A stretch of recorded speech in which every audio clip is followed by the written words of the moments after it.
Masya Allah. Baik, Prof. Sebagai pembuka diskusi kita sore hari ini, dalam pemahaman umum masyarakat, puasa sering dipahami hanya sebagai ibadah menahan lapar dan dahaga dari terbitnya fajar sehingga terbenamnya matahari. Namun, dalam khasanah tasawuf, tentu puasa memiliki makna yang jauh lebih dalam. Nah, menurut Prof, bagaimana sebenarnya para ulama tasawuf memaknai ibadah puasa ini? Silakan. Baik, terima kasih. Assalamualaikum warahmatullahi wabarakatuh. Waalaikumsalam warahmatullahi wabarakatuh. Alhamdulillahirabbil alamin. Assalatu wassalamu ala asyrafil anbiya'i wal mursalin. Sayyidina wa maulana Muhammadin wa ala alihi wa sahbihi ajmain, amma ba'du. Yang kami hormati seluruh jemaah Masjid Kubah Timah dan pemirsa dimanapun berada. Ya. Pada kesempatan kali ini kita akan berbincang, berdialog seputar puasa dalam perspektif tasawuf atau filsafat, dan lebih tepatnya filsafat hikmah atau isroki. Ya. Selama ini kita tahu bahwa sudah banyak kitab dan para ulama ataupun tokoh agama yang berbicara tentang puasa dari sudut pandang fikih misalnya. Nah, dari sudut pandang fikih bahwa puasa dinilai dari perspektif atau tinjauan sah, batal, tidak batal, dan sebagainya. Nah, ada hal yang menarik sebenarnya yang perlu juga kita diskusikan mengenai puasa dalam perspektif tasawuf. Sebelum saya lanjutkan, barangkali kita ingin mengingatkan kembali bahwa ketika ruh manusia ditiupkan oleh Allah, ada dialog. Bismillahirrahmanirrahim. Alastu birabbikum? Qalu bala syahidna. Dan ingatlah ketika Allah setelah meniupkan ruh kepada semua janin, semua ruh umat manusia, dia menanyakan, apakah aku ini Tuhanmu? Qalu bala syahidna. Maka seluruh ruh siapapun itu menjawab dengan yakin bahwa engkau adalah Tuhan kami. Namun setelah hadir ke dunia, bahwa manusia dalam perjalanan hidupnya yang panjang menghadapi berbagai cobaan, dan salah satunya cobaan tentang bagaimana dia melawan hawa nafsunya. Tentunya karena manusia dihiasi oleh nafsu, tidak sedikit manusia terjerumus atau melakukan kesalahan-kesalahan, perbuatan dosa. Nah, oleh karena itu salah satu upaya untuk mensucikan diri kita adalah dengan berpuasa. Nah, puasa dalam perspektif tasawuf yaitu adalah membersihkan hati, kemudian menundukkan hawa nafsu dan mendekatkan diri kepada Allah. Jadi salah satu tujuan puasa itu adalah untuk taqarruf ilallah. Bagaimana cara kita mendekatkan diri kepada Allah. Kalau misalnya Rabi'ah Al-Adawiyah boleh kita kutip misalnya. Menurut Rabi'ah Al-Adawiyah bahwa seseorang yang sudah mengacu kepada sikap beribadah sufistik atau kaum sufi, mereka tidak melihat lagi apakah nanti saya akan masuk neraka atau akan dibalas dengan surga. Itu tidak penting bagi kelompok-kelompok tasawuf. Ya, yang terpenting adalah bagaimana saya bisa taqarrub ya Allah, bagaimana saya bisa mendekatkan diri kepada Allah. Nah, kita tahu bahwa dalam Al-Quran pun dijelaskan bahwa tujuan berpuasa itu adalah takwa. La'allakum tattaqun, agar kita menjadi orang yang bertakwa. Takwa dalam perspektif Imam Al-Ghazali dimaknai secara beragam. Misalnya takwa itu artinya takut. Takut itu berarti menjadikan orang hati-hati. Nah, sehingga orang yang berpuasa itu juga adalah suatu praktek dalam ibadah kesehariannya, dia sangat hati-hati. Dia menyadari mana yang boleh dimakan, diminum dan mana yang tidak boleh, kapan boleh diminum dan kapan tidak boleh diminum. Selain itu, takwa itu adalah taat. Kemudian yang ketiga, takwa kata Imam Al-Ghazali adalah bersih dari perbuatan dosa yang disebut dengan fitrah. Oleh karena itu, salah satu yang diharapkan oleh orang-orang yang berpuasa adalah di penghujung bulan Ramadan pada hari terakhir, dia berharap agar menjadi orang yang bersih dari semua perbuatan dosanya, termasuk dosa yang telah lalu, dan itulah yang disebut dengan jiwa yang fitri. Demikian. Oh iya. Wah, menarik nih, Prof. Ada lagi nih, Prof. Kalau dalam tradisi tasawuf itu sering kita mendengarkan istilah puasa lahir dan puasa batin. Ya. Bisakah Prof menjelaskan bagaimana konsep puasa lahir dan puasa batin tersebut, dan bagaimana sebenarnya umat Islam ini bisa mulai melatih diri tentunya agar puasa yang dijalankan itu tidak hanya sekedar menahan lapar, dahaga, tapi juga memang membawa perubahan spiritual dan diri seperti bagaimana yang Prof katakan tadi, bahwa takwa itu artinya sebenarnya takut, kemudian taat dan fitrah yang nanti diharapkannya. Monggo, Prof. Baik, pada umumnya kita melihat bahwa puasa itu adalah untuk kesehatan jasmani atau kesehatan zahir. Tetapi di balik itu semua saya kira beriringan ya antara kesehatan zahir dan batin. Kalau kita meminjam pembagian puasa menurut Imam Al-Ghazali yang dia sebut dengan puasa awam, hawas dan hawasul hawas, bahwa puasa itu bukan hanya sekedar menahan rasa lapar dan haus saja, tetapi semua umat Islam digiring, diharapkan untuk bisa berpuasa seperti para nabi. Jadi bukan hanya menahan lapar dan haus saja dan menjaga segala sesuatu, zahir, pandangan, telinga, dan sebagainya, yang bersifat zahir, yang bisa membatalkan, tetapi sebaiknya meskipun kita seorang manusia biasa, sebagai pengikut dan penerus sunnah Rasulullah, memang sebaiknya kita tetap berpuasa terus seperti para nabi. Kalau diharapkan oleh Imam Ghazali, saya kira seperti itu ya.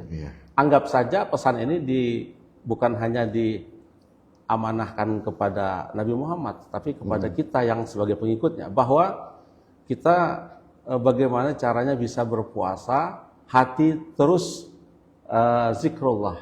Ketika berpaling sedikit, kita langsung zikrullah. Nah, ini tentunya kalau pertanyaannya bagaimana cara kita untuk melatih, tentu sebagai umat Islam, selain ibadah mahdoh, ibadah wajib yang lainnya, puasa juga harus dibarengi dengan seperangkat pengetahuan. Kita harus terus mendalami tentang apa itu puasa dari perspektif fikih, tasawuf, dan sebagainya. Lalu sebenarnya ketika berbicara tentang puasa, ketika kita sudah paham mengapa kita berpuasa, sesungguhnya kita itu sedang dirindukan Allah. Hanya saja kita sebagai hambanya, sebagai umat Islam yang sebagian belum memahami bahwa yang perlu puasa itu adalah Allah. Semua amal ibadah umat Islam itu adalah untuk Allah, untuk hambanya, kecuali puasa. Puasa itu untukku, kata Allah. Nah, oleh karena itu sebenarnya dalam istilah tasawuf ada konteks asik wa masuk, yang dirindukan dan yang merindukan.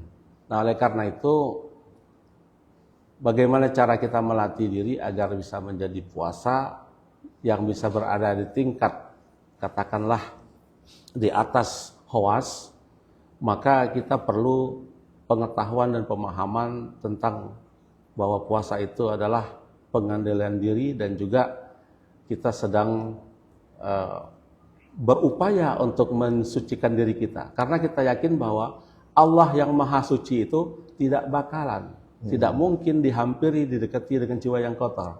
Bahkan dalam beberapa hal saya kira termasuk di penghujung hayat manusia, pasti yang ditunggu oleh Allah itu adalah ya ayatuhan nafsul mutmainnah irji'i ila rabbiki radiyatan mardiyah wadkhuli fi ibadi wadkhuli jannati. Jadi baik puasa maupun dalam segala aktivitas ibadah kita tentu yang diharapkan adalah oleh yang Maha Suci Allah Subhanahu wa taala bahwa kita dalam kondisi jiwa yang suci. Oleh karena itu kita dalam istilah tasawuf itu ada istilah tazkiyatun nafs. Iya. Maka beberapa orang, beberapa kelompok tarekat misalnya, dia selalu berusaha untuk membersihkan diri mereka dengan zikir, dengan karakteristik tarekatnya masing-masing. Tentunya itu adalah tarekat atau jalan untuk mencapai hakikat ma'rifat Allah Subhanahu wa taala. Demikian juga puasa. Harus mempersiapkan pengetahuan bukan hanya sebatas fikih oriented, tetapi juga perlu sufism atau tasawuf. Karena sebenarnya tasawuf yang kita maksud itu berangkat dari ihsan. Oh, dari ihsan. Ya. Anta abudullaha ka'annaka tarahu fa illam takun tarahu fa innahu yaraka. Kita beribadah itu seolah-olah Allah melihat kita. Walaupun kita tidak melihat dia, sesungguhnya dia melihat kita. Nah, apabila konsep ihsan yang bisa kita katakan konsep tasawuf ya, diterapkan dalam kehidupan beragama, kehidupan beribadah seperti puasa, maka kita insya Allah akan melatih diri dan jiwa kita senantiasa untuk mengingat Allah Subhanahu wa taala. Berarti puasa itu tidak hanya sekedar rutinitas tahunan, seharusnya sudah bisa mendedikasikan diri kita itu meningkat ya, Prof. Ya. Prof, kalau tadi kita bicara tentang tasawuf itu kan. Nah, sekarang ini kalau menurut pandangannya Prof, dalam perspektif filsafat Islam, puasa itu seringkali dipahami sebagai latihan pengendalian diri dan penyucian jiwa.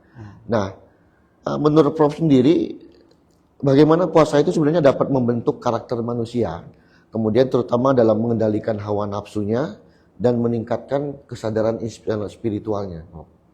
Baik, ada salah satu tokoh filsafat, dan itu juga filsafatnya sudah masuk ke filsafat sufism ya, seperti Suhrawardi Al-Maktul, ya. Bahwa jika kita ingin mendekatkan diri kepada Allah, salah satunya itu harus yang disebut dengan filsafat dia itu filsafat iluminasi atau filsafat cahaya.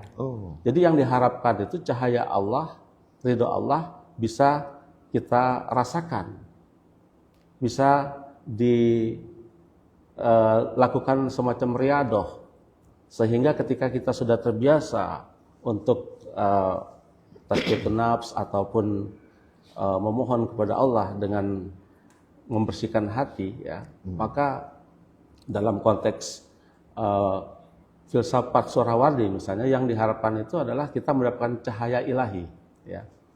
Nah, apabila hati kita sudah bersih yang disinari oleh cahaya ilahi, tentu hal-hal yang bersifat zoheria, apakah itu nanti dipengaruhi oleh nafsu dan beberapa godaan yang lain, karena kita sudah terbentengi dan sudah terbiasa dengan zikrullah, lalu kita melatih diri untuk tazkiyatun nafs, maka kita bisa menjadi orang yang senantiasa zikrullah dan taqarrub ilallah.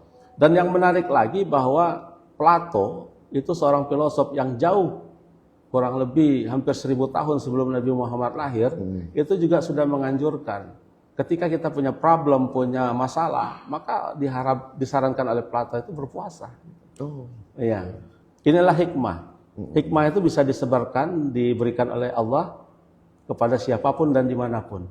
Jika itu suatu kebaikan, maka dalam konteks Islam di dunia, kenapa tidak kita ambil ibarahnya, tidak kita ambil hikmahnya?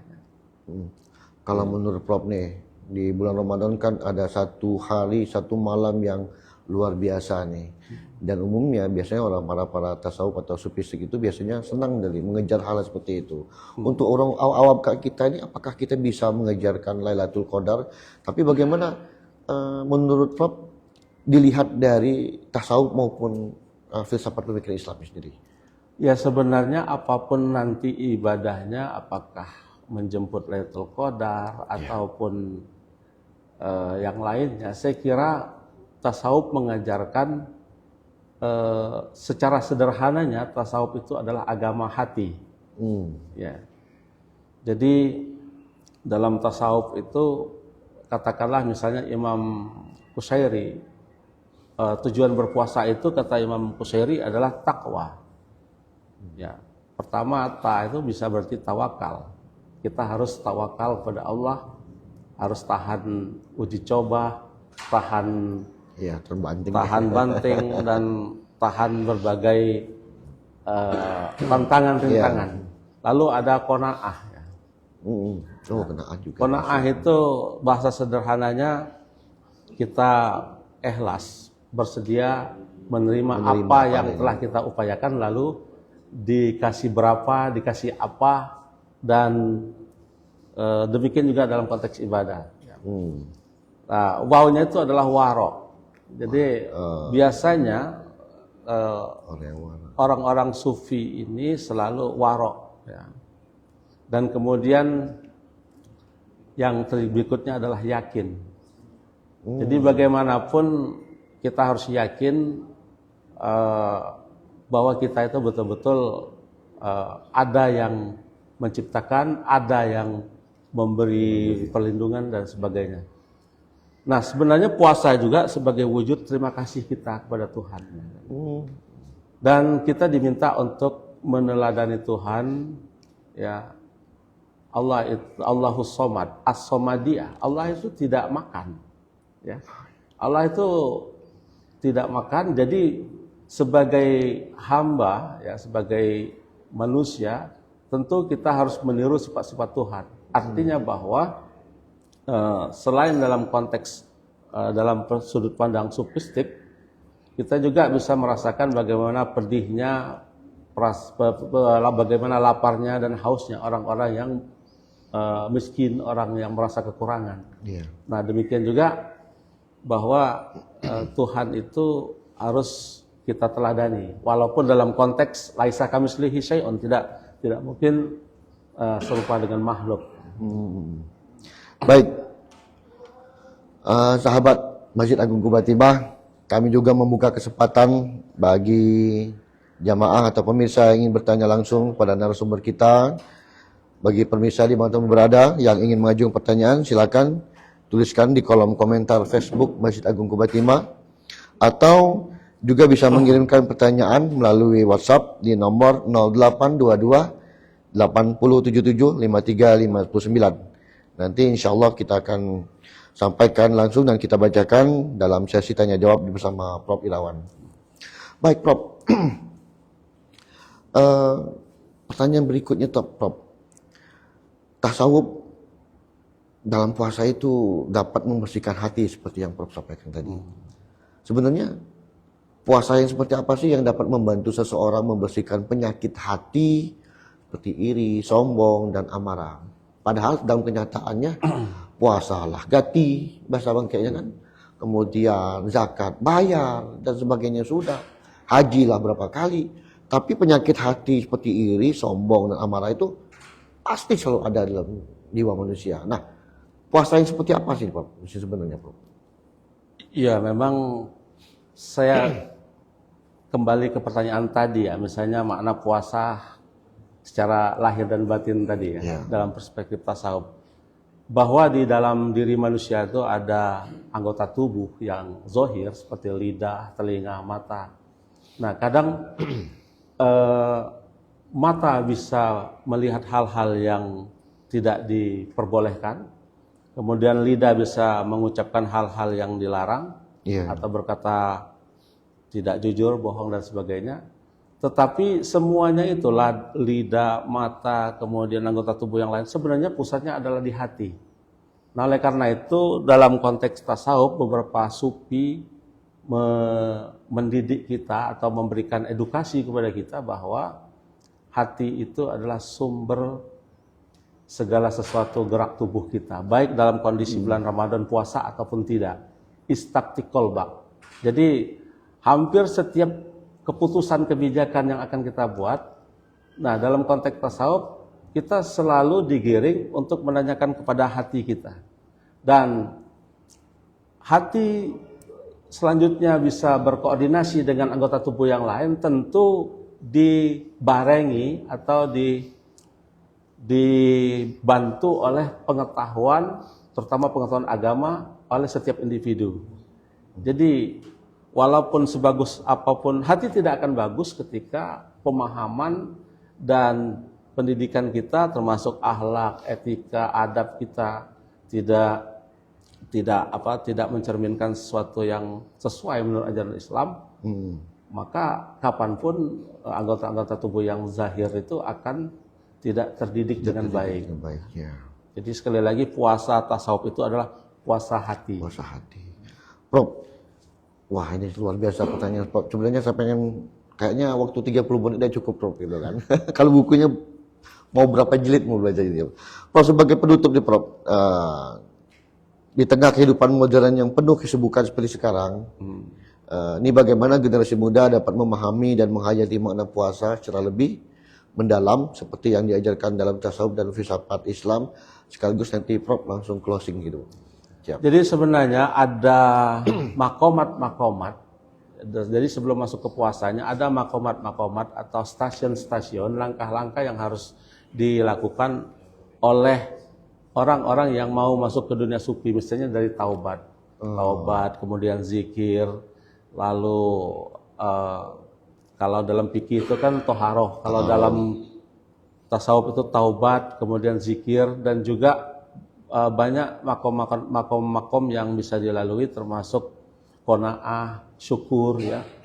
Dan akhirnya kita menjadi orang yang takwa. Nah, paling tidak para Gen Z atau generasi milenial, saya kira banyak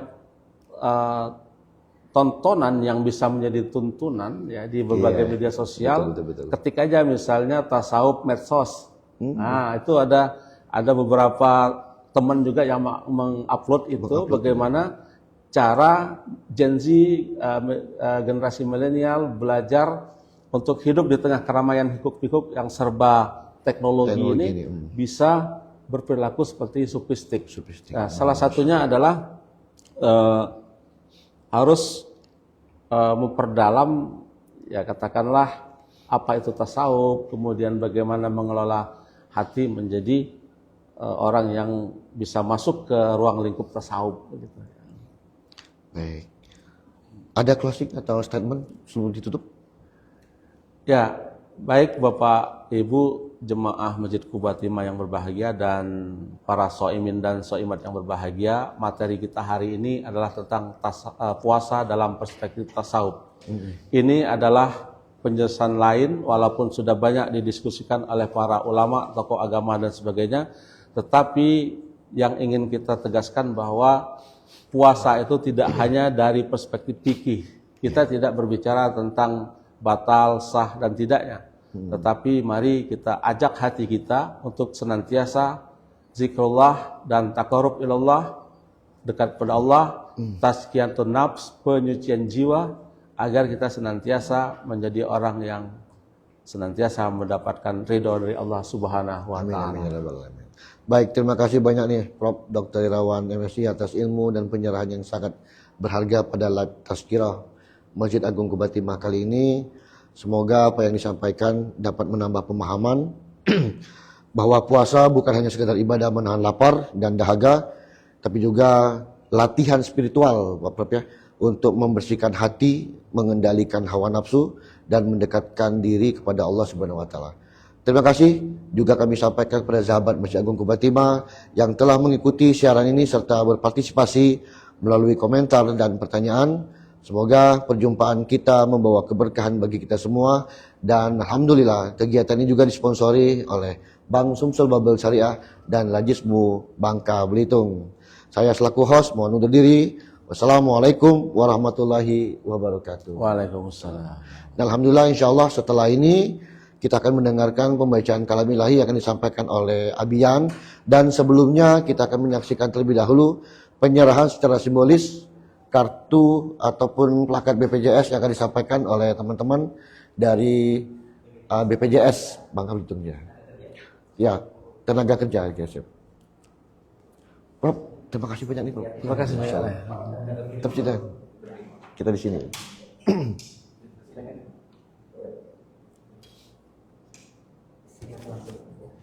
Oh, sini teman sini ke ibu ya. Sebelah sini. Ya. Insya Allah 18 orang ya, 18 orang sudah terlindungi. Untuk tahap pertama memang baru kecelakaan kerja dan kematiannya, tapi selanjutnya kami harapkan bisa jadi tabungan. Jadi kedepannya kalau lihat di jam sosmed di BPJS itu ramai ngambil uang, insya Allah Marpot juga bisa begitu. Amin. Kalau udah itu nanti ada tabungannya di Amin. melalui negara. Oke, kita fokus foto ya. Siap. Prof, ya, kita rawat ya. 1, 2, 3, 1, 2, 3, 1, 2, 3. 1, 2, 3, 1, 2, 3. Oke, alhamdulillah. Bisa Terima kasih Pak. Dulu udah pernah kita, iya di DMI Kota Pangkal Pinang. Masih.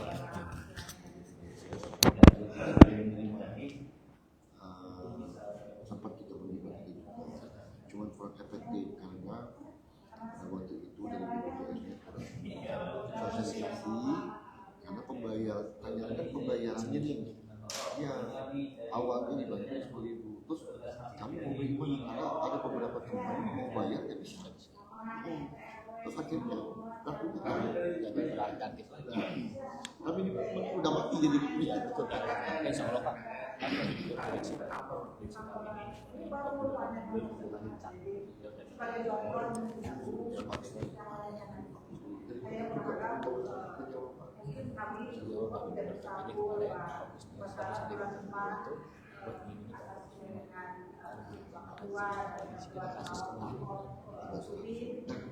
Ada pemberian santunan yang bedanya dan kejadian itu ya dibuatkan tapi diberi santunan polisi tapi setelah itu gak lagi jadi kita mau tadi saya udah janjian sama Bapak terima kasih Ibu ya seperti ini sini ya Pak Edison dia bilang saya mau kesini gitu kan dari saya ini karena saya tanya langsung. oh Saya nggak tadi Bapak udah janji sampai di sana. Tapi Iya. ada kegiatan ya. Ini kepala bidangnya Oh, iya. di sana ARK-nya. Iya. Monggo kalau ada apa-apa mampir kami di Mas Minum bersama kami. Mari Pak Iya. Ustaz. Kalau ada apa-apa nanti dikolaborasikan ya. ya ini bagian kota kan ya? Iya. Iya. Siap Pak. Itu bagian dari yang keliling-keliling masjid. Ya. Resikonya besar juga. Iya. Lagi bersihin masjid lagi apa masih tidak. ada nanti kalau bisa nanti Bu sosialisasi juga ke mabuk-mabuk masjid yang di Kota Pangkal Pinang karena dulu waktu program ini berjalan kita udah dapat kartunya pertanyaan mereka bayarnya gimana bayarnya karena teman-teman mau bayar walaupun itu cuma 10.000 atau berapapun ini kemana nih terus berlakunya apa hanya pada saat ada kejadian kecelakaan atau apa karena Marpot itu malum lah Bu Pak ini kan pekerjaannya kan kadang buru-buru sih kami minta yang kesehatannya aja setengah mati ngurusnya kan seperti itu. Nah pertanyaan-pertanyaan itu dulu kita sampaikan ke BPJS. Nah cuman waktu itu masih menunggu regulasi atau gimana? Nggak jalan lagi udah tuh. Siapa nanti kami ini banyak skema sebenarnya Pak. Ya. Salah satunya menggunakan dana masjid juga itu diperbolehkan.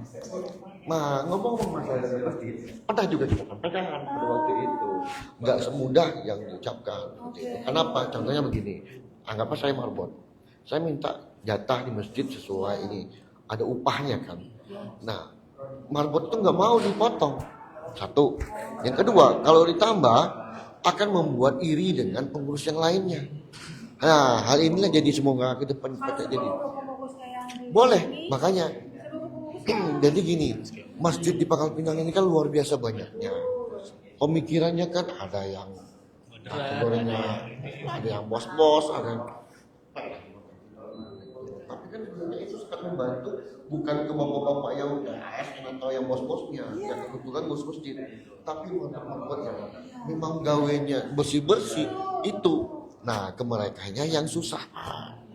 Padahal itu kita udah ngasih surat itu, udah kerjasama ini dulu kerjasama sama pihak bank, terus sama wali kota pada waktu itu ngebantu marbot yang dapat kartu itu dibayar tiap bulannya, padahal cuma 10.000, cuma sebulan jalannya Bu. Udah itu nggak jalan lagi Bu. Insya Allah lah ini semoga dibukakan jalan sekarang Pak. Amin amin amin.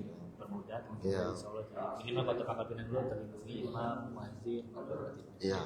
Makanya pas kebetulan beberapa waktu lalu ada kegiatannya dengan MUI provinsi, saya bilang saya sudah, karena dulu kita udah face to face, kita sudah buat, udah kerangkain, udah menitikin titik-titiknya di Pangkal Pinang. Pada saat ada kegiatan kita undang BPJS-nya, kasih kartu simbolis, kartunya untuk apa, ini dan kebetulan ada santunan, padahal kartunya itu dia udah kejadiannya sebelum kartu diberikan. Tapi itikat baik dikasih pada waktu itu, walaupun tidak banyak gitu kan. Nah, alhamdulillah gitu kan. Nah setelah itu jadi manfaatnya ngerasa terlindungi. Cuma pertanyaan mereka tadi, Bayarnya bagaimana? susah bayarnya, terus caranya tidak tahu kemana gitu kan. Katanya bisa lewat handphone, ini kan, ini kawan nggak bisa lagi bayar pada waktu itu. Jadi udahlah kan. Jadi waktu itu mereka panggil kita chat, karena kebetulan saya sekitar SDN-nya, jadi wah, ntar saya tanya dulu, saya telepon orang pihaknya itu. Ya nggak jadi. Mudah-mudahan ya kali ini mudah-mudahan bisa istiqomah, konsisten, dan mudah-mudahan bisa membantu marbot-marbot. Saran dari kami ditambah 1 tabungan. Jadi jangan hanya masyarakat saja dan kematian. Karena dirasakan nanti bahasanya baru terasa kalau ada musibah gitu. Makanya nanggung. Iya, pada waktu itu Bu belum ada program tambah tabungannya. Yang kita pikirkan bagaimana caranya marbot-marbot ini memang benar-benar menikmati kartu itu tidak hanya sekedar bayar 10.000 itu susah loh. Betul, betul Pak. Bapaknya padahal cuma 10.000. Jadi kita tuh coba cara mereka ini. Skemanya Pak, kadang skemanya yang ada. Ya, pada waktu itu memang masih belum apa deh, luas lah ibaratnya begitu. Mudah-mudahan sekarang lebih luas. Insya Allah bisa. Kami jemput bola insya Allah. Asal gak dipotong pajak. Tidak ada pajak. Karena tabungannya itu ada namanya hasil pengembangan. Ya. Bukan bukan hasil pengembangan. Kalau dulu di bank, kalau uang 50.000 6 bulan nggak ditabungkan, aku Pak. Ya. Kalau tidak boleh Pak, secara obligasi besar Oh. tidak boleh dipotong. Alhamdulillah kalau gitu Pak. Terima kasih Bapak Ibu sudah bantu teman-teman di marbot di masjid, tidak hanya di luar tapi di Kota Pangkal Pinang. Ya, alhamdulillah. Harap banget ini nanti tambah tabungan itu aja kalau saya. Insyaallah. Saya Yang penting harus menghadap siapa? sungguh sosialisasinya. Iya. Karena sosialisasi antara satu masjid dengan masjid yang lain Kan beda-beda ya. beda-beda. Jangankan ibu-ibu bapak-bapak kami kegiatan gerbang surga, gerakan bangun subuh bersama warga dan itu malah nggak jadi begitu. Oke, ibu bapak ini sekali lagi kita mau lanjut lagi. Terima kasih banyak ya bapak ibu. Ya. Ada ya.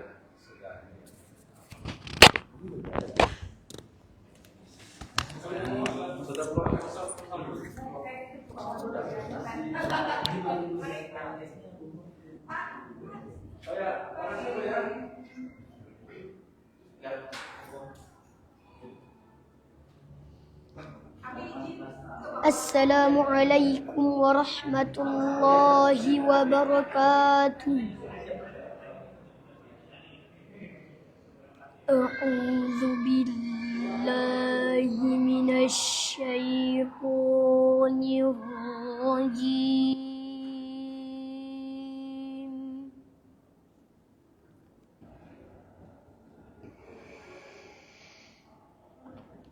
بسم الله الرحمن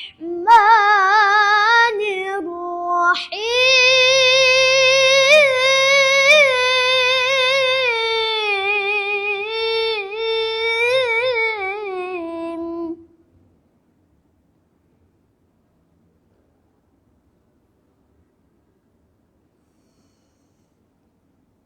يا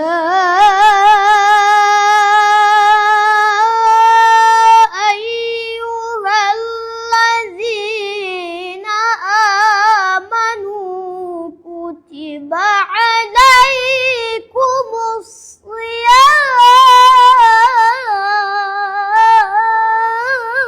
الصيام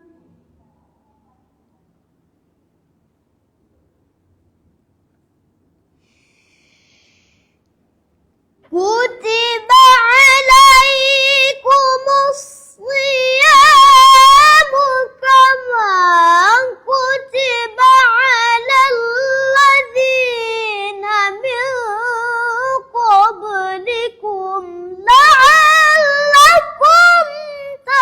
تتقون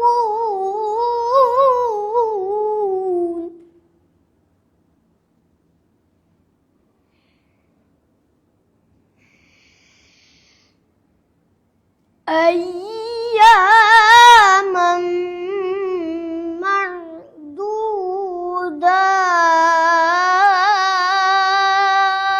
معدودات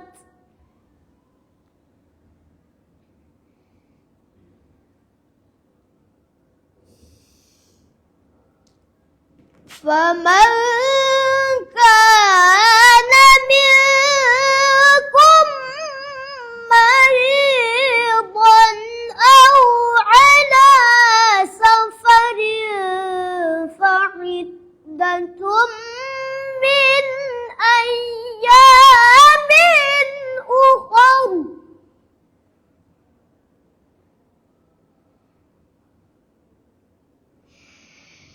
وعلى الذين يطيقونه فدية طعام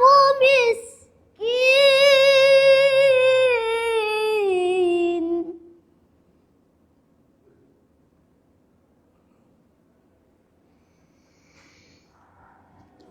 فمن تطوع خيرا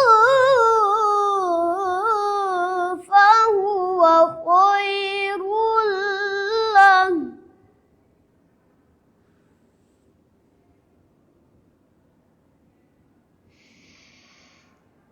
فمن تطوع خيرا فهو خير له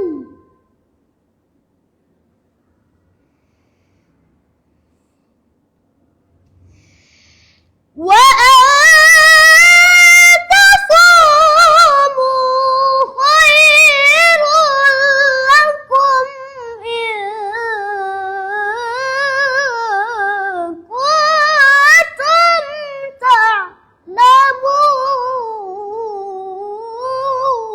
تعلمون وأن تصوموا خير لكم إن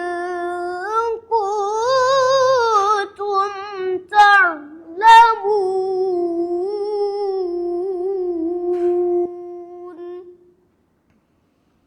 صدق الله العظيم. السلام عليكم ورحمة الله وبركاته.